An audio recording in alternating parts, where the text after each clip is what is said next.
ಅಂತ. ಮೊದಲೇದಾಗಿ ಕನ್ನಡವೇ ಸತ್ಯ, ಕನ್ನಡವೇ ನಿತ್ಯ. ಯಾಕಂದರೆ ನಾವೆಲ್ಲ ಕರ್ನಾಟಕದಲ್ಲಿರೋರು, ಕನ್ನಡಿಗರು ಇರೋರು, ಕನ್ನಡ ಪರ ಹೋರಾಟಗಾರರು ಇರೋದು. ಮುಖ್ಯವಾಗಿ ಇವತ್ತಿನ ಹೋರಾಟದ ವಿಷಯ ಏನಂತಂದರೆ, ರೈಲ್ವೆ ಡಿಪಾರ್ಟ್ಮೆಂಟಲ್ಲಿ ಎಷ್ಟು ಜನರ ಕೆಲಸದ ಅವಶ್ಯಕತೆ ಇದ್ದು ಮತ್ತು ಕೆಲಸದ ಅವಕಾಶಗಳು ಕೂಡ ಇದ್ದು ಕೂಡ ಕೇಂದ್ರ ಸರ್ಕಾರ ಮಾಡಿರೋ ಈ ಒಂದು ಯಾವುದೋ ಒಂದು ದುರಾಲೋಚನೆಯಿಂದ ಈ ಕನ್ನಡದ ಮೇಲೆ ಹೊಡೆತ ಬೀಳ್ತಾ ಇದೆ. ಮುಖ್ಯವಾಗಿ ಇಲ್ಲಿ ಲಿಂಗ ಭೇದವಿಲ್ಲದೇ ಸುಮಾರು ಜನಗಳ ಕಡೆ ಕೆಲಸ ಕೊಡ್ತಾ ಇದ್ದಾರೆ. ಮುಖ್ಯವಾಗಿ ಏನಂತಂದರೆ, ಕನ್ನಡ ಪರೀಕ್ಷೆಯಲ್ಲಿ ಎಲ್ಲ ರಾಜ್ಯಗಳಲ್ಲಿ ಅವ್ರಿಗಾದಂಥ ಅವಕಾಶಗಳನ್ನ ಕೊಟ್ಟು ನಮ್ಮ ಕರ್ನಾಟಕದಲ್ಲಿ ಯಾಕೆ ನಮ್ಮ ಕನ್ನಡದ ಪರ ಇರೋಂಥ ಭಾಷೆಯಲ್ಲಿ ಲಿಖಿತವಾಗಿ ಕೊಡುವಂಥ ಯಾಕೆ ಅವಕಾಶಗಳನ್ನ ಕೊಡ್ತಾ ಇಲ್ಲ ಅನ್ನೋದು ನಮ್ಮ ಪ್ರಶ್ನೆ.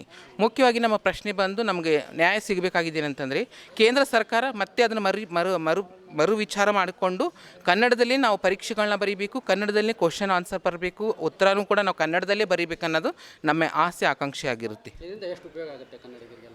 ಕನ್ನಡಿಗರಿಗೆ ಏನು ತುಂಬ ಸಮಸ್ಯೆಗಳು ಇವಾಗ ಎದುರಿಸ್ತಾ ಇದ್ದಾರೆ. ಯಾಕಂದರೆ ಹಳ್ಳಿಗಾಡಲ್ಲಿ ನಾವು ಸಮಸ್ಯೆಗಳನ್ನ ನೋಡ್ತಾ ಇದ್ದೀವಿ. ನಾವೆಲ್ಲ ಸರ್ಕಾರಿ ಕಾಲೇಜುಗಳಲ್ಲಿ ಓದ್ತಾ ಇರೋದು. ಯಾರು ಇಂಗ್ಲೀಷ್ ಮೀಡಿಯಮ್ನ ಓದಿ ನಾವು ನೇಮು ಫೇಮು ಪಡ್ಕೊಳ್ಬೇಕಾಗಿಲ್ಲ. ನಮಗೇನಪ್ಪ ಒಂದು ಸರ್ಕಾರಿ ಹುದ್ದೆಗಳಲ್ಲಿ ಒಂದು ಅವಕಾಶಗಳು ಕೊಡಬೇಕು ಅನ್ನೋಕ್ಕೋಸ್ಕರ ತುಂಬ ಪರೀಕ್ಷೆಯಲ್ಲಿ ಉತ್ತೀರ್ಣರಾಗಿ